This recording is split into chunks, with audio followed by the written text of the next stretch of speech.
Chapter 69. The Inquiry. Monsieur de Villefort kept the promise he had made to Madame Danglars to endeavour to find out how the Count of Monte Cristo had discovered the history of the house at Auteuil.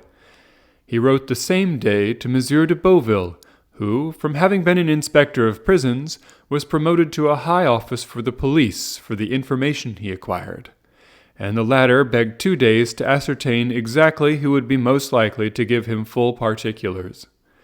At the end of the second day, Monsieur de Villefort received the following note. The person called Monsieur le Comte de Monte Cristo is an intimate acquaintance of Lord Wilmore, a rich foreigner, who is sometimes seen in Paris and who is there at this moment. He is also known to the Abbé Busoni, a Sicilian priest of high repute in the East, where he has done much good. Monsieur de Villefort replied by ordering the strictest inquiries to be made respecting these 2 persons. His orders were executed, and the following evening he received these details. The abbé, who was in Paris for a month, inhabited a small house behind Saint Sulpice, composed of 1 single story over the ground floor. 2 rooms were on each floor, and he was the only tenant. The 2 lower rooms consisted of a dining room with a table, chairs, and sideboard of a walnut tree, and a wainscoted parlour, without ornaments, carpets, or timepieces. It was evident the abbé limited himself to objects of strict necessity. It was true, the abbé preferred the sitting-room upstairs, which, being furnished with theological books and parchments in which he delighted to bury himself during whole months, was more a library than a parlour. His valet looked at the visitors through a sort of wicket, and if their countenance was unknown to him or displeased him, he replied that Monsieur l'Abbé was not in Paris, an answer which satisfied most persons, because the abbé was known to be a great traveller. Besides, whether at home or not, whether in Paris or Cairo, the abbé always left something to give away, which the valet distributed through this wicket in his master's name. The other room near the library was a bedroom, a bed without curtains, 4 armchairs, and a couch covered with yellow Utrecht velvet, composed with a prie-dieu, all its furniture. Lord Wilmore resided in Rue Fontaine Saint-Georges. He was one of those English tourists who consume a large fortune in travelling. He hired the apartment in which he lived furnished, passed only a few hours in the day there, and rarely slept there. One of his peculiarities was never to speak a word of French, which he, however, wrote with great purity. The day after these important particulars had been furnished to Monsieur le Prosecutor, a man alighted from a carriage at the corner of the Rue Férou, and, rapping at an olive-green door, asked if the Abbé Busoni were within. "No, he went out early this morning," replied the valet. "I might not always be contented with that answer," replied the visitor, "for I come from one to whom everyone must be at home. But have the goodness to give the Abbé Busoni—" "I told you he was not at home," repeated the valet. "Then, on his return, give him that card and this sealed paper. Will he be at home at 8 o'clock this evening?" "Doubtless, unless he is at work, which is the same as if he were out." "I will come again at that time," replied the visitor, who then retired. At the appointed hour the same man returned in the same carriage, which, instead of stopping this time at the end of the Rue Férou, drove up to the green door. He knocked, and it was opened immediately to admit him. From the signs of respect the valet paid him, he saw his note had produced a good effect. "Is the abbé at home?" asked he. "Yes. He is at work in his library, but he expects you, sir," replied the valet. The stranger ascended a rough staircase, and before a table whose surface was illumined by a lamp, whose light was concentrated by a large shade, whilst the rest of the apartment was in partial darkness, he perceived the abbé in a monk's dress, with a cowl on his head, such as was used by learned men of the Middle Ages. "Have I the honour of addressing the Abbé Busoni?" asked the visitor. "Yes, sir," replied the abbé. "And are you the person whom Monsieur de Beauville, formerly an inspector of prisons, sends to me from the prefect of police?" "Exactly, sir." One of the agents appointed to secure the safety of Paris? Yes, sir, replied the stranger, with a slight hesitation and blushing. The abbé replaced the large spectacles, which covered not only his eyes but his temples, and sitting down, motioned to the visitor to do the same. I am at your service, sir, said the abbé, with a marked Italian accent. The mission with which I am charged, sir, replied the visitor, speaking with hesitation, is a confidential one on the part of him who fulfills it, and him by whom he is employed. The abbé bowed. Your probity, replied the stranger, is so well known to the prefect that he wishes, as a magistrate, to ascertain from you some particulars connected with the public safety, to ascertain which I am deputed to see you. It is hoped that no ties of friendship or humane consideration will induce you to conceal the truth. Provided, sir, the particulars you wish for do not interfere with my scruples or my conscience. I am a priest, sir, and the secrets of confession, for instance, must remain between me and God, and not between me and human justice. Do not alarm yourself, Monsieur l'Abbé. We will duly respect your conscience. At this moment the abbé pressed down his side of the shade, which raised it on the other, and threw a bright light on the face of the stranger, while his own remained obscured. Excuse me, abbé, said the envoy of the prefect of police, but the light tries my eyes very much. The abbé lowered the shade. Now, sir, I am listening. Speak. I will come at once to the point. Do you know the Count of Monte Cristo? You mean Monsieur Zaccone, I presume? Zaccone? Is not his name Monte Cristo?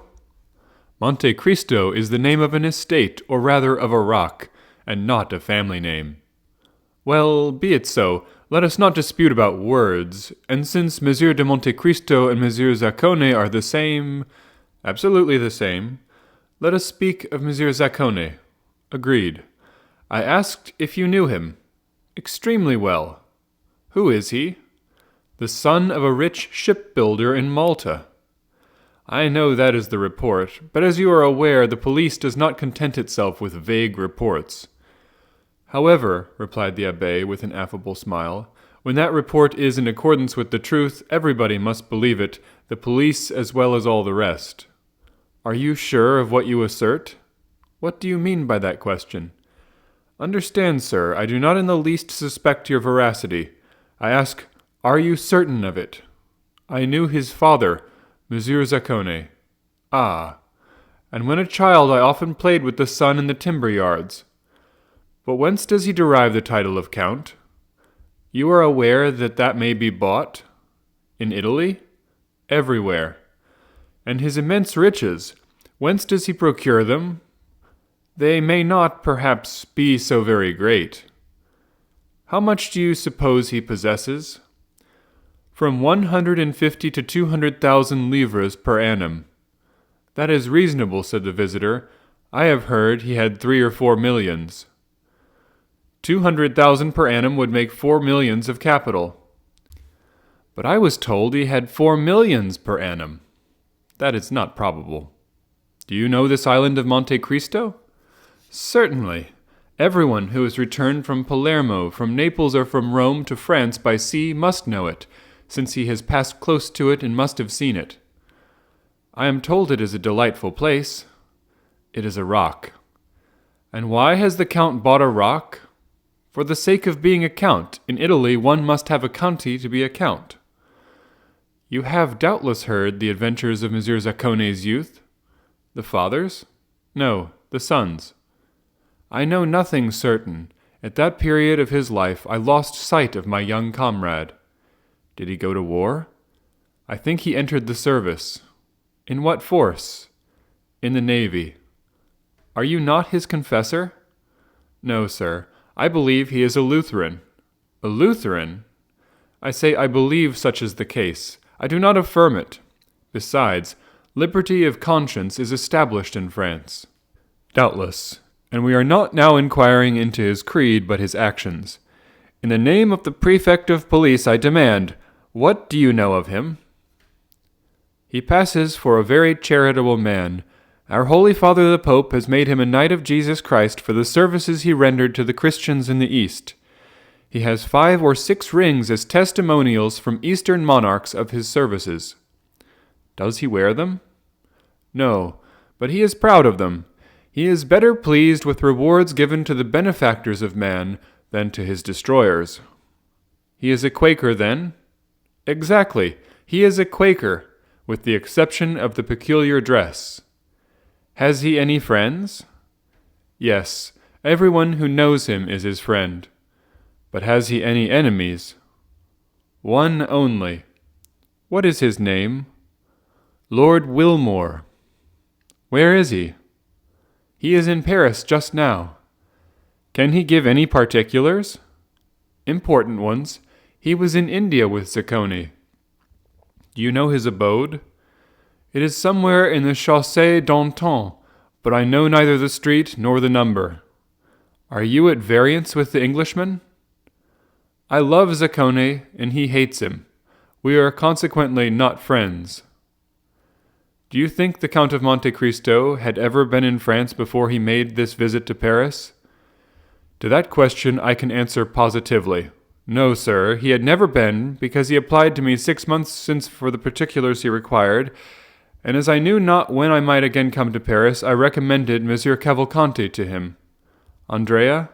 No, Bartolomeo, his father. Now, sir, I have but one more question to ask, and I charge you in the name of honor, of humanity, and of religion, to answer me candidly. What is it, sir? Do you know with what design Monsieur de Monte Cristo purchased a house at Auteuil? Certainly, for he told me. What was it, sir? To make a lunatic asylum of it similar to that founded by the Count of Pisani at Palermo. Do you know that edifice? I have heard of it. It is a magnificent institution. Having said this, the abbé bowed to imply he wished to pursue his studies. The visitor either understood the abbé's meaning or had no more questions to ask. He rose, and the abbé accompanied him to the door. You are a great almsgiver, said the visitor, and although you are said to be rich, I will venture to offer you something for your poor people. You will accept my offering? I thank you, sir. I am only jealous of one thing, namely that the relief I give should be entirely from my own resources. However, my resolution, sir, is unchangeable.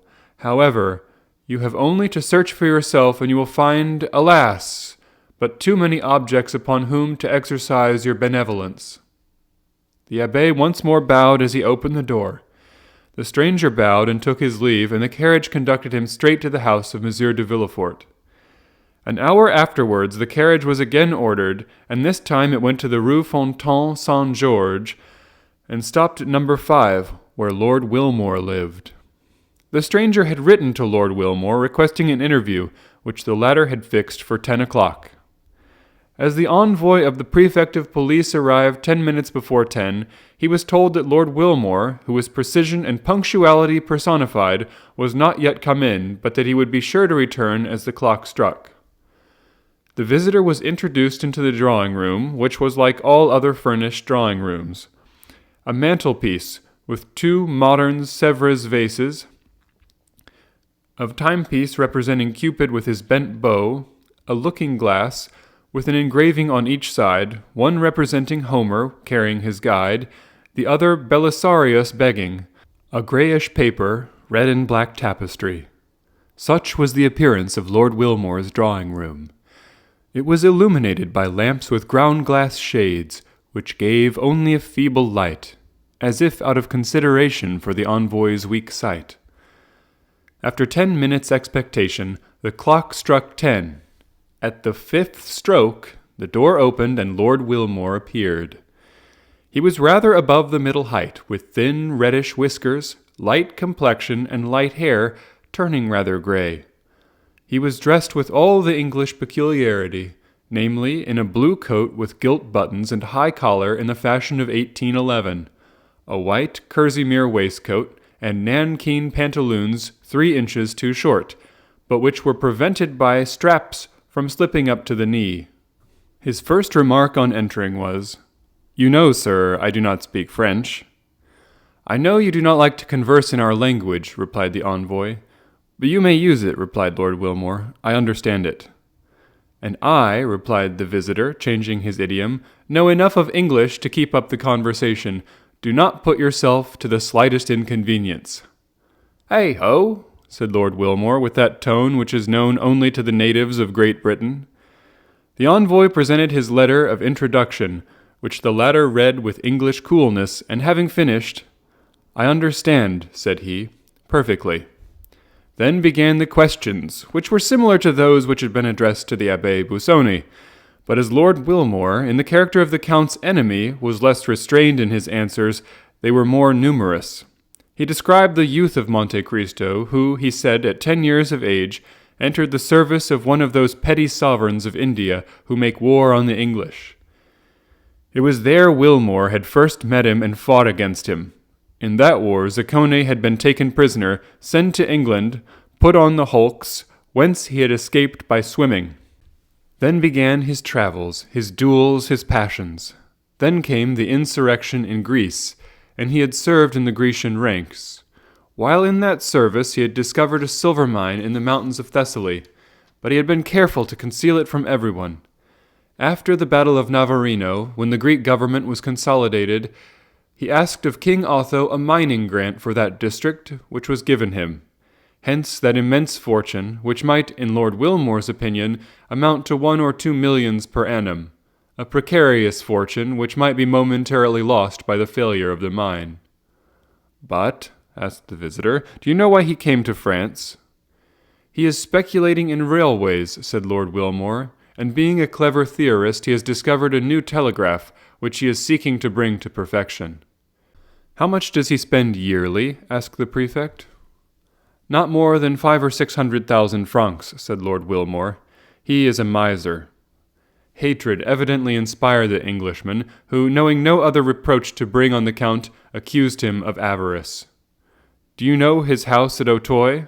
"Certainly." "What do you know respecting it?" "Do you wish to know why he bought it?" "Yes." "The Count is a speculator who will certainly ruin himself in experiments. He thinks there is in the neighborhood of the house he has bought a mineral spring equal to those at Bagneres, Luchon, and Cauderay. He is going to turn his house into a Badhaus, as the Germans term it. He has already dug up all the garden 2 or 3 times to find the famous spring, and being unsuccessful he will soon purchase all the contiguous houses. Now, as I dislike him, and hope his railway, his electric telegraph, or his search for baths will ruin him, I am watching for his discomfiture, which must soon take place." "What was the cause of your quarrel?" "When in England he seduced the wife of one of my friends." "Why do you not seek revenge?" "I have already fought 3 duels with him," said the Englishman, "the first with the pistol, the second the sword, and the third with the 2-handed sword." "And what was the result of those duels?" "The first time he broke my arm, the second he wounded me in the breast, and the third time made this large wound." The Englishman turned down his shirt collar and showed a scar, whose redness proved it to be a recent one. "So that you see there is a deadly feud between us." "But," said the envoy, "you do not go the way to kill him, if I understand right." "Hey-ho," said the Englishman, "I practice shooting every day, and every other day Grizier comes to my house." This was all the visitor wished to ascertain, or rather, all the Englishman appeared to know. The agent rose, and having bowed to Lord Wilmore, who returned his salutation with the stiff politeness of the English, he retired. Lord Wilmore, having heard the door close after him, returned to his bedroom, where with one hand he pulled off his light hair, his red whiskers, his false jaw, and his wound, to resume his own black hair, the dark complexion, and the pearly teeth of the Count of Monte Cristo. It was Monsieur de Villefort, and not the prefect, who returned to the house of Monsieur de Villefort. The crown prosecutor felt more at ease, although he had learned nothing really satisfactory, and for the first time since the dinner party at Auteuil, he slept soundly.